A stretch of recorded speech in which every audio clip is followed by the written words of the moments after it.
Hello friends, നമ്മളിന്ന് റോസിനെ കുറിച്ചാട്ടോ പറയാൻ പോകുന്നത്. എന്തു ഭംഗിയല്ലേ ഈ റോസ് ഇങ്ങനെ പൂത്ത് നിൽക്കുന്നത് കാണാൻ.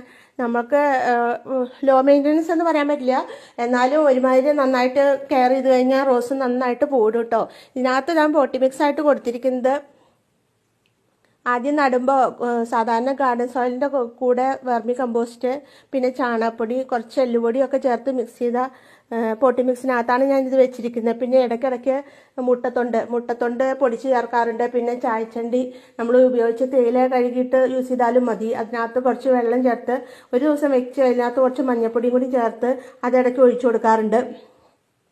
പിന്നെ മിക്സിയിലിട്ടൊന്നും പൊടിച്ച് ചേർത്തൊന്നും മുട്ടത്തൊണ്ട് ഞാൻ ചേർക്കാറില്ല. മുട്ട പുഴുങ്ങിയതോ പൊരിച്ചതോ അതിൻ്റെ ബാക്കിയുള്ളതോ ഓംലെറ്റ് ഉണ്ടാക്കിയതിൻ്റെ ബാക്കിയുള്ളതോ ആണെങ്കിൽ കൂടി അത് കഴുകി അതൊരു കവറിനകത്തിട്ട് കൈകൊണ്ട് തന്നെ പൊടിച്ചാണ് ചേർക്കാറ്. മിക്സിയിൽ വെച്ച് തരിതരെ പൊടിക്കാറില്ല.